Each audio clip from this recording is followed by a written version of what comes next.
2023년 10월 15일 이번 주 하나님께서 주시는 말씀은 창세기 9장 20절에서 27절의 본문을 가지고 함이 주는 교훈, 아전인수가 아닌 타산지석이라는 제목으로 오늘 하나님의 말씀을 나누고자 합니다.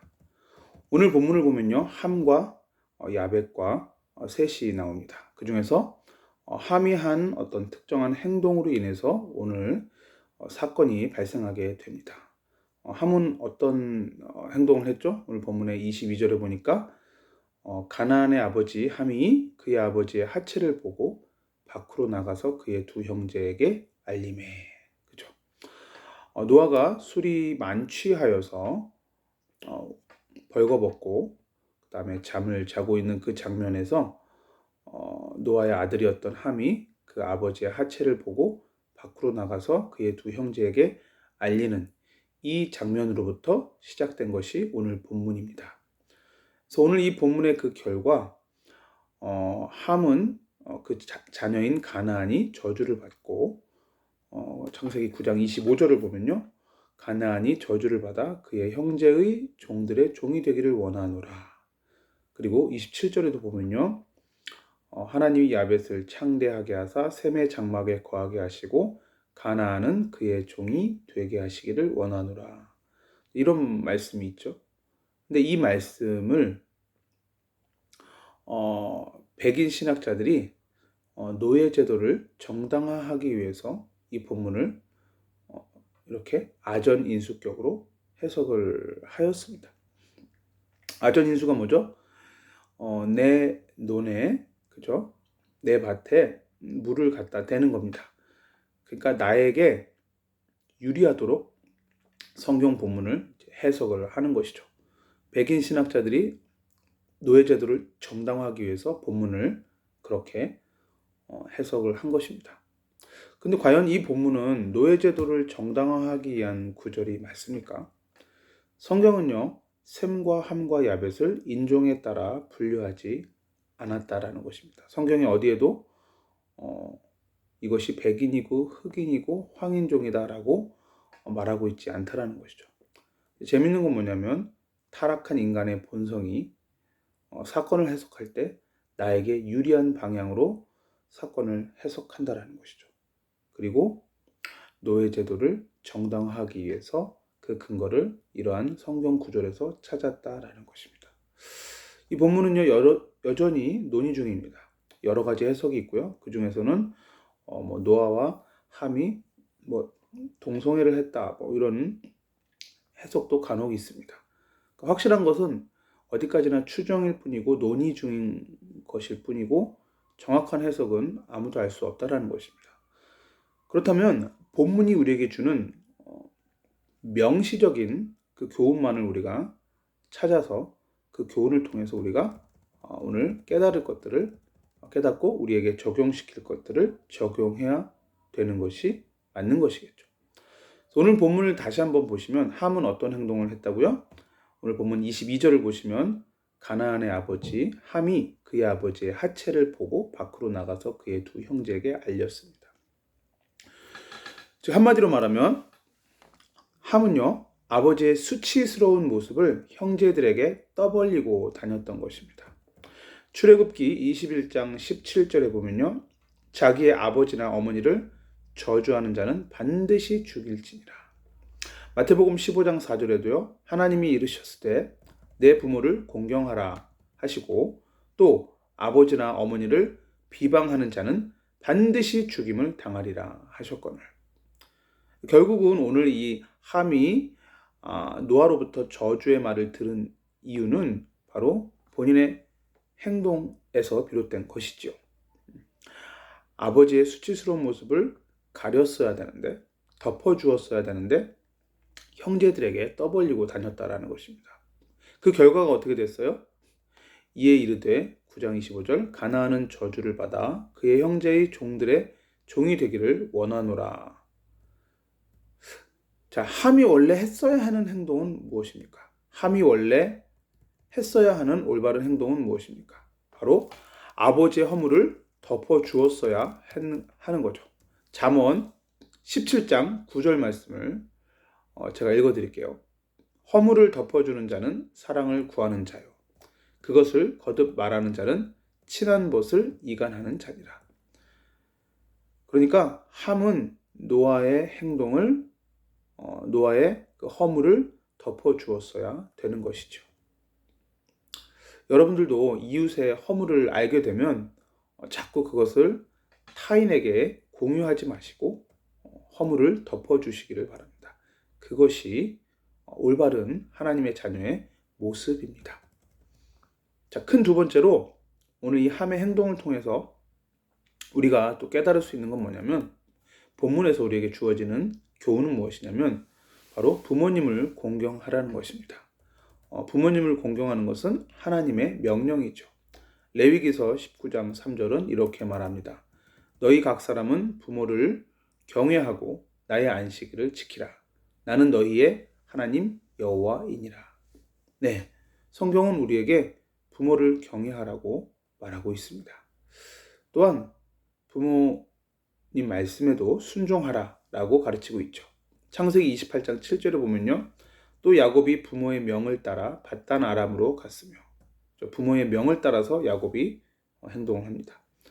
에베소서 6장 1절에도 보면 자녀들아 주 안에서 너희 부모에게 순종하라. 이것이 옳으니라. 중요한 포인트는 주 안에서죠. 주 안에서. 그러니까 하나님의 말씀에 어긋나는 것까지 순종할 수는 없는 거죠. 그렇지만 주님 안에서 어긋나지 않는다면, 하나님의 말씀에 어긋나지 않는다면 우리는 부모님의 말씀에 순종하는 것이 옳다라는 것입니다. 게다가 성경은 우리에게 부모님을 순종하고 부모님을 공경할 때 또 우리에게 주시는 약속이 있습니다. 그 약속이 바로 장수의 축복입니다. 출애굽기 20장 12절은 이렇게 말합니다. 내 부모를 공경하라. 그리하면 내 하나님 여호와가 내게 준 땅에서 네 생명이 길리라. 여러분들이 이 땅에서 오래오래 살고 싶으시면 부모님을 공경하시기 바랍니다. 그것이 성경이 우리에게 주는 명명백백한 약속 중에 하나입니다. 신명기 5장 16절도 이렇게 말합니다. 너는 내 하나님 여호와께서 명령한 대로 내 부모를 공경하라. 그리하면 내 하나님 여호와가 네게 준 땅에서 내 생명이 길고 복을 누리리라. 네. 성경은 계속해서 부모님을 공경하고 부모님을 사랑하라고 명령하고 있습니다. 자, 오늘 본문의 셈과 야벳은 그러면 함에 비해서 어떠한 행동을 했습니까? 창세기 9장 23절에 보니까요, 셈과 야벳이 옷을 가져다가 자기들의 어깨에 메고 뒷걸음쳐 들어가서 그들의 아버지의 하체를 덮었으며 그들이 얼굴을 돌이키고 그들의 아버지의 하체를 보지 아니하였더라. 네, 아버지가 벌거벗은 그런 상황인 것을 인지하고는 옷을 가져다가 뒷걸음질을 쳐서 들어가면서 그 옷으로 아버지의 하체를 덮어 주었습니다. 그리고는 얼굴을 돌이키고 그 아버지의 하체를 보지 않으려고 최선을 다했죠. 이렇게 셈과 야벳은 부모님을 공경하고 부모님의 수치를 가리려고 하는, 허물을 덮으려고 하는 그러한 행동을 했습니다. 최대한 아버지에 대해서 예의를 갖추어서 행동을 했죠. 자, 그 결과가 어떻게 됐죠? 오늘 본문 9장 26절, 27절을 보면요, 이렇게 말하고 있어요. 셈의 하나님 여호와를 찬송하리로다. 누구의 하나님이라고요? 셈의 하나님이라고 약속해 주셨습니다. 27절에도요, 하나님이 야벳을 창대하게 하사. 오늘 성경은요, 명백하게 부모님을 공경하라라고 이야기하고 있습니다. 오늘 본문은요, 인종차별 그리고 노예제도를 합리화하는 성경 본문이 아니라는 것 우리 꼭 기억해야 되겠습니다. 오히려 그렇게 아전인수격의 성경을 해석하면은 위험한 것이고요. 오히려 그 햄이 아니라 함의 행동을 타산지석으로 삼아서 우리가 하나님을 사랑하고 또한 하나님을 사랑한다는 증거로 이웃을, 특별히 부모를 사랑해야 된다는 것을 오늘 이 본문을 통해서 교훈으로 잘 깨닫고 마음에 새겨야 되겠습니다. 그래서 오늘 말씀 결론을 몇 가지를 이제 좀 말씀을 드리려고 하는데요. 첫 번째 결론으로 이웃, 특별히 부모를 사랑하라라는 것입니다. 로마서 13장 8절은 이렇게 말하고 있습니다. 피차 사랑의 빚 외에는 아무에게든지 아무 빚도 지지 말라. 남을 사랑하는 자는 율법을 다 이루었느니라. 그죠?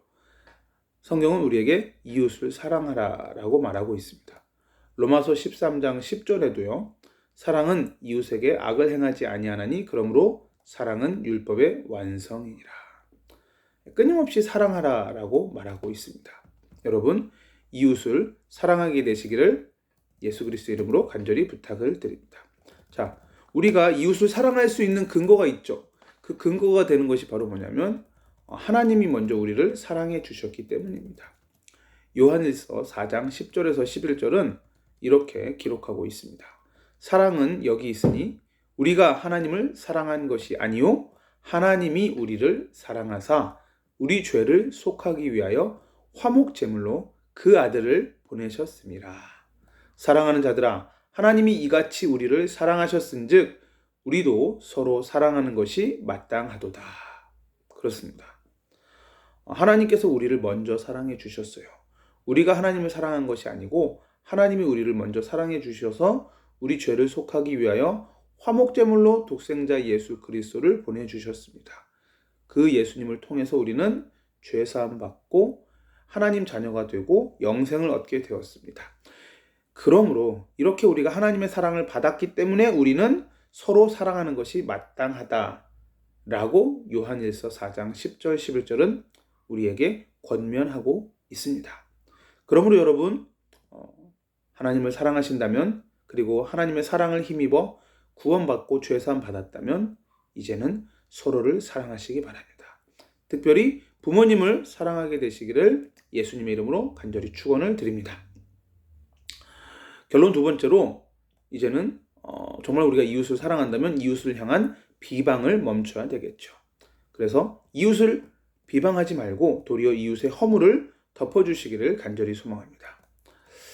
야고보서 3장 9절에서 10절은 이렇게 말해요. 이것으로 우리가 주 아버지를 찬송하고 또 이것으로 하나님의 형상대로 지음을 받은 사람을 저주하나니 한 입에서 찬송과 저주가 나오는도다. 내 형제들아 이것이 마땅하지 아니하니라. 하나님을 찬양했던 그 입으로 또 이웃을 또 저주하는 것, 이것은 하나님께서 기뻐하시는 것이 아니다라는 것입니다. 그러므로 여러분 이웃을 비방하지 말고 이웃의 허물을 도리어 덮어주시기를 간절히 소망합니다. 야고보서 4장 11절도 같은 맥락으로 이렇게 말합니다. 형제들아 서로 비방하지 말라. 형제를 비방하는 자나 형제를 판단하는 자나 곧 율법을 비방하고 율법을 판단하는 것이라. 네가 만일 율법을 판단하면 율법의 준행자가 아니요 재판관이로다. 우리는 율법을 판단하는 자가 아니라 재판하는 자가 아니라 율법을 지키는 자입니다. 그죠? 우리에게는 율법을 판단할 권한이 없습니다. 그러므로 아무도 비방하지 말게 되시기를 예수님의 이름으로 간절히 축원을 드립니다. 디도서 3장 2절도 뭐라고 말해요? 아무도 비방하지 말며 다투지 말며 관용하며 범사의 온유함을 모든 사람에게 나타낼 것을 기억하게 하라. 베드로전서 3장 10절도 이렇게 말합니다.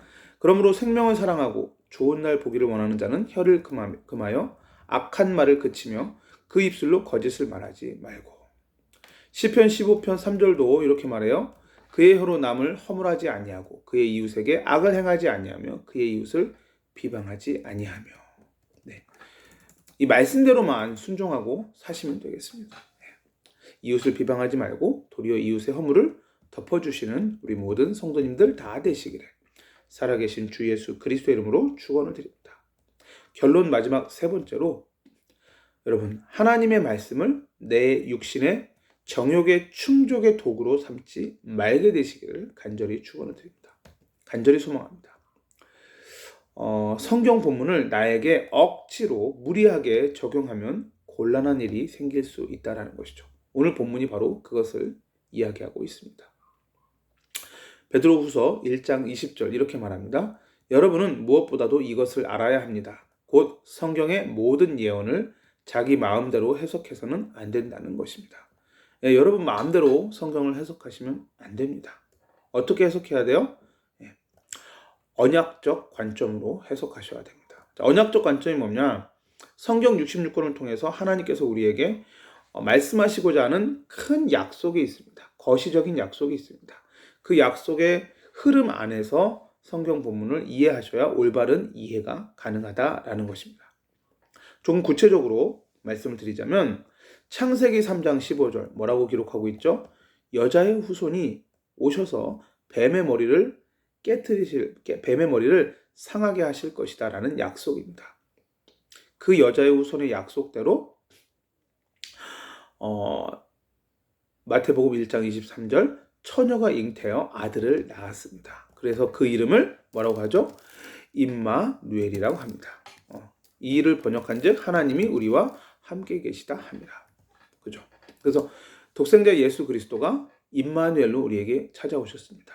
여자의 후손으로 사탄의 머리를 깨뜨리시고 하나님과 동행하는 길을 열어주시기 위해서 이 땅에 찾아오셨죠. 출애굽기 12장 13절에도 피를 보는 그 순간 모든 재앙이 넘어간다라고 약속하고 있습니다. 그 약속의 말씀처럼 예수님께서는 우리의 죄를 대신하는 그러한 제물로 십자가에서 우리 대신에 죽으시고 부활해 주셨습니다. 이사야서 7장 14절 임마누엘의 약속을 주셨죠. 요한복음 1장 29절에 세상 죄를 지고 가는 하나님의 어린 양이로다. 요한일서 2장 2절에 우리의 속죄 제물로 예수님이 우리에게 오셨고 죽으시고 부활하셨습니다. 마태복음 16장 16절에 구약에 예언되어 있었던 그 메시아가 오셨는데 바로 이 예수님이 그 메시아다라는 것입니다.